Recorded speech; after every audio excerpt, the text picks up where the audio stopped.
warahmatullahi wabarakatuh. Halo, apa kabar pemirsa? Kembali Anda menyaksikan acara mingguan Dunia Kita Produksi VOA. Kali ini dalam episode spesial Silaturahmi Idul Fitri bersama saya Aryat Nubudianto dan saya Virginia Gunawan. Tak lupa kami mengucapkan selamat merayakan Hari Raya Idul Fitri. Mohon maaf lahir dan batin. Ya, nah sekarang kita berada di Taman Klemi Jontri ini dalam rangka merayakan atau silaturahmi Idul Fitri bersama dengan diaspora Indonesia. Nah, di belakang kita nih udah pada rame. Betul. Ya, ini memang kelompok kecil sih, teman-teman saya aja gitu ya. Karena memang sekarang kan udah mulai kepercayaan diri untuk berkumpul atau bertemu dengan orang itu meningkat walaupun masih tetap harus mengindahkan prokes. Ya, dan sangat berhati-hati ya Betul. mereka ya, karena hanya berkumpul dengan kelompok yang mereka kenal. Lalu mereka juga hanya mau dengan beberapa orang yang udah divaksin, Yang sudah gitu kan ya. betul. Dan punya sejarah, maksudnya tahulah track recordnya teman-temannya masing-masing seperti iya, apa. ketemunya sama siapa aja, Iya. suka nongkrong apa enggak gitu. Saya penasaran nih, Iya. Nak, justru sama sholat Id biasanya kan harus berjamaah nih. Kalau Iya. ini seperti apa tuh? Memang tidak seperti tahun lalu. Tahun lalu kita semuanya mengadakan sholat itu di rumah masing-masing. Nah, kalau sekarang saya sudah berani berkumpul dengan beberapa teman ya. Ini seperti yang tadi kamu bilang, suasananya terkendali dan kita sudah tahu bahwa kita sudah divaksinasi. Ini berlangsung outdoor di kediaman seseorang. Jadi di pekarangan rumahnya. Oke.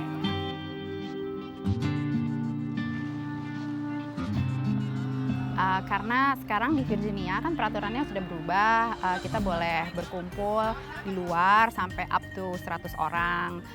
Jadi dan kita semua merasa comfortable dengan yang hari ini hadir di backyard kita, karena kita semua ini udah kayak keluarga. Kita sudah kenal dari sejak kita sampai di Amerika, tinggal di Amerika 20 tahun yang lalu. Jadi kita semua comfortable, karena kita udah selama pandemi ini kita juga saling berhubungan, tapi walaupun dengan semua protokol kesehatan. Jadi kita semua agree, kita sholat di luar dengan protokol kesehatan. Insya Allah kita semua bisa tetap bisa menjalankan ibadah dengan selamat.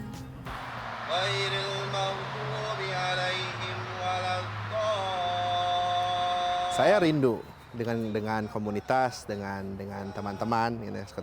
Kalau sholat Idul Fitri itu kan bukan hanya sholatnya aja, tapi juga silaturahimnya, ketemu dengan teman-teman. Tahun ini, alhamdulillah kita bisa mendapatkan itu meskipun dengan masih ada juga jarak dan segalanya gitu. Saya rasa ini bukan hanya responsible, di mana gimana sholatnya di luar, di ruangan, dan orang-orangnya juga ya kita tes yang nggak sakit gitu kan, ya udah punya vaksinasi gitu. Tapi juga secara sunnah memang sholat Id itu kan di luar, sholat nggak di masjid gitu. Jadi memang di luar, di ruangan terbuka.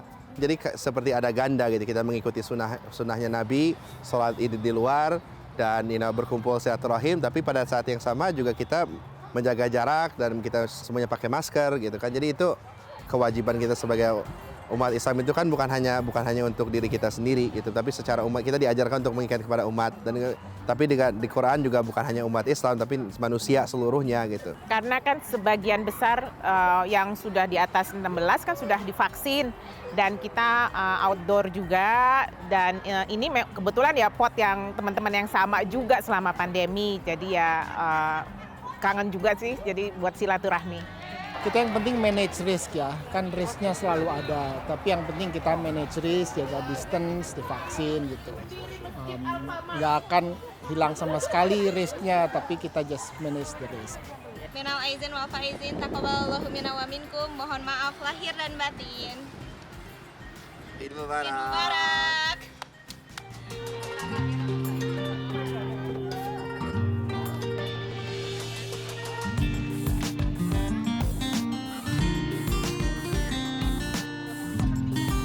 Dan berikut ini kita juga akan melihat bagaimana aktivitas dari diaspora Indonesia di Masjid Indonesia ya, Imam Center. Rupanya mereka juga mengadakan Sholat Id. Sholat Id. Iya. Ya.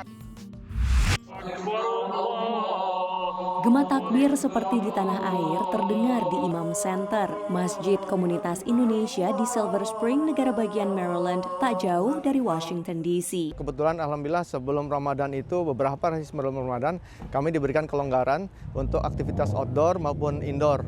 Jadi kemudahannya itu adalah salah satunya 50% dari kapasiti yang sudah diizinkan untuk melakukan servis di dalam ruangan.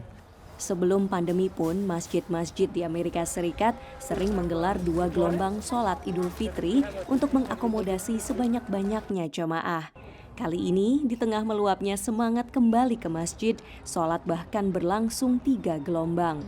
Jemaah yang tak bisa datang ke masjid pun akhirnya juga bisa mengikuti khutbah dari rumah secara virtual. Dan jemaah Imam Center pun juga merasa semangat dan antusias bisa kembali sholat Idul Fitri di masjid meskipun dengan pembatasan dan juga protokol kesehatan yang ketat. Termasuk diantaranya cek suhu tubuh dan menjaga jarak. I'm very happy to be honest, because you need something to mark Eid, and without the prayer it just feels like another vacation. Wah, saya senang sekali karena ya pertama kali sejak last year ya kita bisa sholat di masjid. Ya jadi perasaan itu senang sekali. Ya, di sini juga bukan cuma teman-teman Indonesia, ada juga dari Somalia, Bangladesh, dan negara-negara lainnya.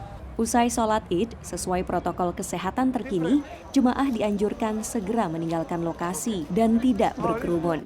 Imam Center sendiri baru akan mengadakan halal bihalal pada Minggu waktu AS dengan metode drive-thru alias lantatur. Eid Mubarak! Dari Silver Spring, Maryland, Vina Muktadi, Rifan Dwi Astono, dan tim VOA.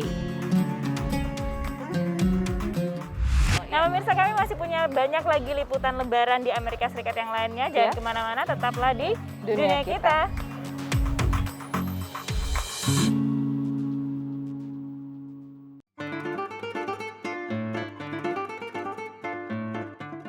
Pemirsa, masih dalam Dunia Kita, masih kami bawakan dari Taman Clemmy Johntry Park di McLean, Virginia. Ini Lebaran yang unik sekali ya, Jin.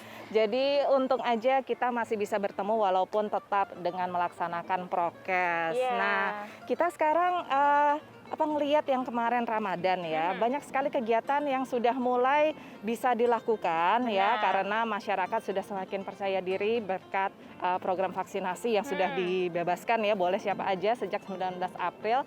Namun ini masih juga ada beberapa hambatan. Benar. Ya, tapi ada alternatifnya ya. Iya, ini ada beberapa restoran yang sebelumnya itu kan memang bisa buka dengan jam waktu buka yang lebih lama. Iya. Tapi berhubung karena ada PSBB, terbatas, benar, dikurangi. mereka harus mengurangi jam pembukaan mereka. Betul. Nah, kok bagaimana caranya mereka beradaptasi dan tetap memperkenalkan menu mereka agar bisa menjangkau lebih banyak lagi orang, yaitu dengan memperkenalkan menu halal. Nah, ini juga sesuai dengan pertambahan jumlah penduduk muslim ya di kota-kota besar di Amerika Serikat. Bahkan kalau misalnya kita berkunjung ke sebuah wilayah namanya Embassy Row. Nah, Embassy Row ini adalah kumpulan deretan dari kedutaan-kedutaan besar berkumpul di jalan itu ya, Massachusetts Avenue, makanya jadi namanya Embassy Row. Dan di sana juga banyak sekali didapatkan restoran halal. Kita ikuti petualangan Irfan Ihsan dan Alam Burhanan berikut ini. Saat ini semakin banyak restoran dan tempat usaha yang mulai buka di Washington DC karena kasus COVID-19 semakin turun dan semakin banyak warga yang sudah divaksin. Namun bagi Muslim, mencari restoran yang masih beroperasi di saat buka puasa ada beberapa hambatan. Ya, nah ini menjadi masalah juga bagaimana agar Muslim, komunitas Muslim itu dapat menikmati makan makanan di restoran karena waktunya terlalu mepet itu. Iya, yang kedua adalah mencari makanan yang halal. Makanan halal itu juga satu problem. Dan ini ada misi Dine After Dark ya, yang mengkampanyekan agar restoran buka waktunya lebih panjang. Anything that has an H is halal certified.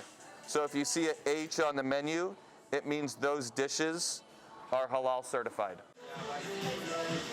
For us, Dine After Dark and what they were already doing is something that we were already doing too, which is serving halal cuisine, and not just during Ramadan, but year-round. But to have halal certified meats is new for a lot of people, and we're really excited and proud to make it more available to more guests. Restoran Gogi-Yogi di Washington DC mempunyai waktu operasional yang lebih panjang sehingga cukup memberi waktu bagi pengunjung yang berpuasa. So we've always had late hours here, so our hours were already after dark. Misi dari organisasi ini adalah untuk meminta rumah makan memperpanjang waktu operasi agar memberi kesempatan bagi Muslim untuk menikmati makanan setelah jam buka puasa. It's really nice because we've been struggling to find like places that stay open even like with the pandemic. I know it's hard, but like that's really nice because that's really what we've been like talking about, how we want a place to go to. Tapi di masa pandemik ini, karena banyak restoran terkendala pengurangan waktu operasi bahkan karyawan, tahun ini Dine After Dark meminta agar restoran menyajikan makanan halal. So right now we have 12 different member businesses with a total of 19 locations. This year and last year, we have not been able to extend business hours for Ramadan, but what we are doing instead is promoting halal options for takeout and delivery, and making sure that we, help our customers find those services. Bagi Dine After Dark, Muslim di Amerika masih kurang mendapat prioritas dari berbagai kesempatan dan juga belum dianggap sebagai potensi pasar bagi pebisnis.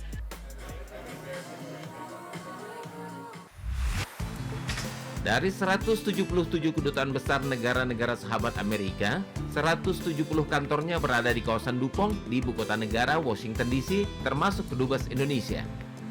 Lalu muncullah nama tidak resmi Embassy Row atau barisan kantor kedutaan. Kami ajak Anda berburu makanan Indonesia dan makanan halal lain di sekitar Embassy Row. Restoran Cina New Dynasty dikenal warga Indonesia dengan nasi goreng Indonesia yang konon mendapat resep masaknya dari orang Indonesia yang pernah jadi juru masak di KBRI. Selama pandemik, restoran ini tidak melayani makan di tempat. Kita bergeser untuk melihat restoran halal yang buka, dan ini dimiliki pendatang Muslim asal Maroko, Ahmed Wifak. Assalamualaikum Ahmed. Waalaikumsalam. How are you, Ahmed? We opened this place. We took over on October 2019. By the time we were doing a renovation, we were ready on March to open, but COVID-19, so we didn't open until the late of July. Well, I remember it under old management, and I think this is new owner, completely different, and the old one was just somewhere you didn't want to eat this. It's fresh, it's clean, it's delicious. Can I get a salad? Sure. Makanan yang disajikan adalah makanan Mediterania, tapi unsur Maroko jadi menu unik yang sedang dikenalkan ke pelanggan. Also, I add, because since I'm Moroccan, I add some stuff from Morocco, which is the merguez sandwich, with Moroccan and Tunisian they have it. It's really good and it's really popular in France. Bahan utamanya adalah sosis gabungan daging sapi dan kambing dengan bumbu khas Timur Tengah.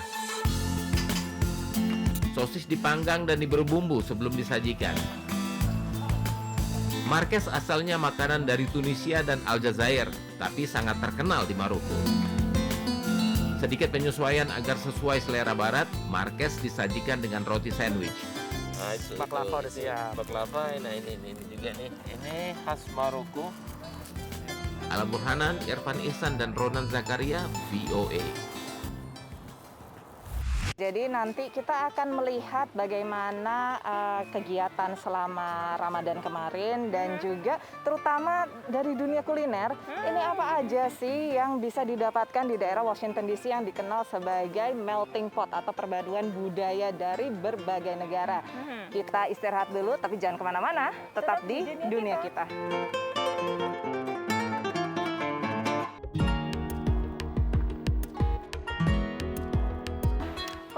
Dalam program dunia kita dari kami Jonty Park di McLean, Virginia. Betul. Nah, memang di sini hari ini kami tadi sempat melihat ada beberapa keluarga juga yang datang dan merayakan Lebarannya itu di sini ya. Betul. Ya? Ini jadi mengingatkan saya sama tradisi lama nih. Di Indonesia dulu kan kadang-kadang orang suka piknik di kebun binatang gitu ya kalau hari Lebaran, atau saya sama keluarga suka kadang-kadang ke taman mana gitu piknik.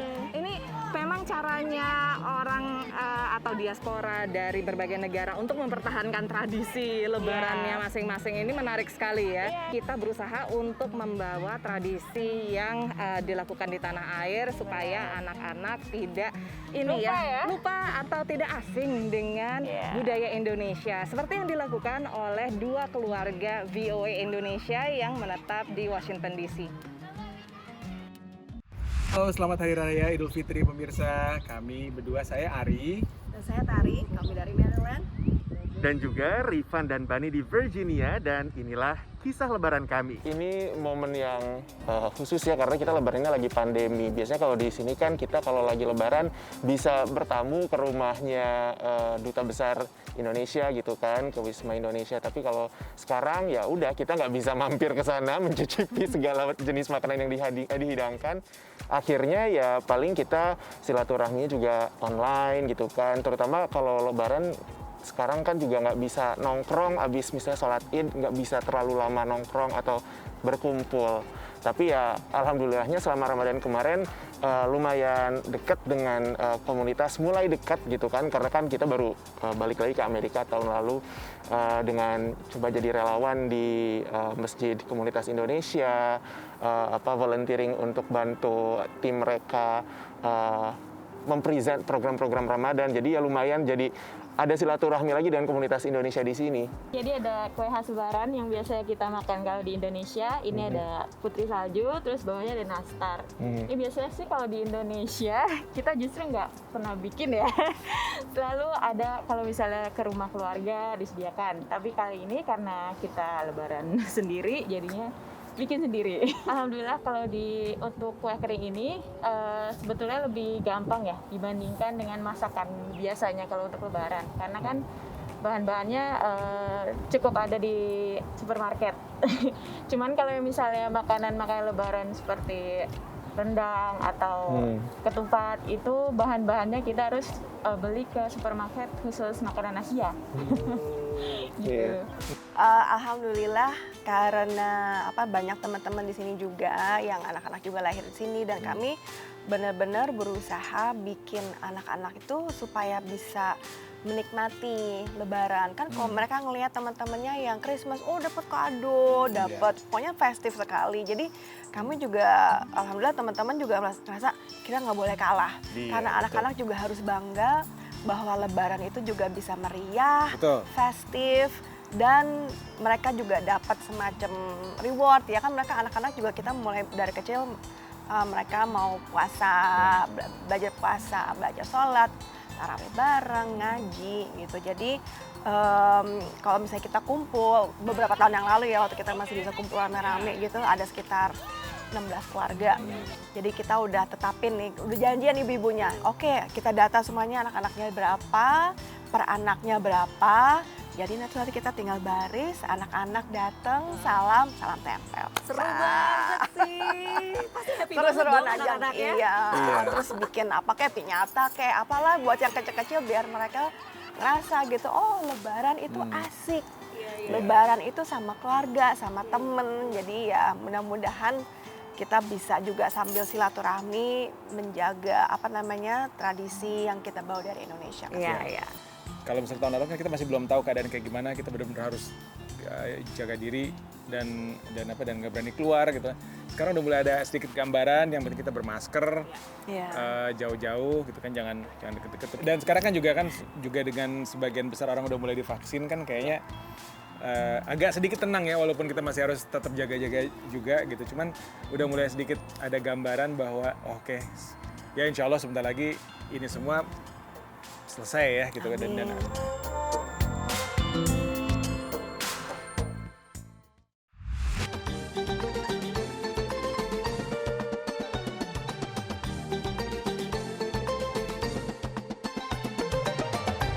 Halo, nama saya Donna Bacchus.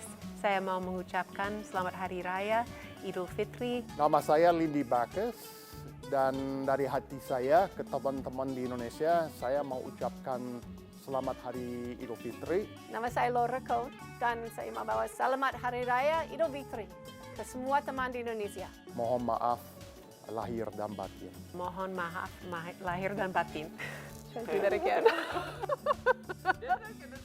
Selamat Hari Raya Indonesia. Pemirsa, lewat liputan tadi, maka tuntas sudah dunia kita episode kali ini. Tapi jangan lupa untuk bisa melihat lagi dunia kita serta program VOA yang lainnya, langsung aja tune in di website kami www.voaindonesia.com atau di YouTube channel kami VOA Indonesia. Dan jangan lupa juga jadi sahabat kami di media sosial, mulai dari Twitter, Facebook, Instagram, dengan kata kunci VOA Indonesia. Juga kami tunggu pertanyaan Anda. Jika ada pertanyaan soal Amerika Serikat, pengen tahu apa aja sih yang paling happening sekarang di update sini, terkini atau perbandingannya dengan Indonesia, bisa langsung ditanyain dan bisa langsung kirim video pertanyaan Anda lewat DM atau direct message ke media sosial kami atau juga media sosial VOA Indonesia. Betul. Nah, kalau misalnya untuk yang pertanyaannya sudah kita keterima nih, dijawab di dunia kita, akan dapat souvenir dari VOA. Jadi makanya langsung kirim pertanyaan Anda. Dari Clemmy Johnston Park di McLean, Virginia, kami undur diri dulu. Tidak lupa kami mengucapkan selamat Hari Raya Idul Fitri. Mohon maaf lahir dan batin dari tim VOA di Washington DC. Saya Aryatna Budianto. Dan saya Virginia Gunawan. Sampai ketemu lagi. Stay healthy, stay safe.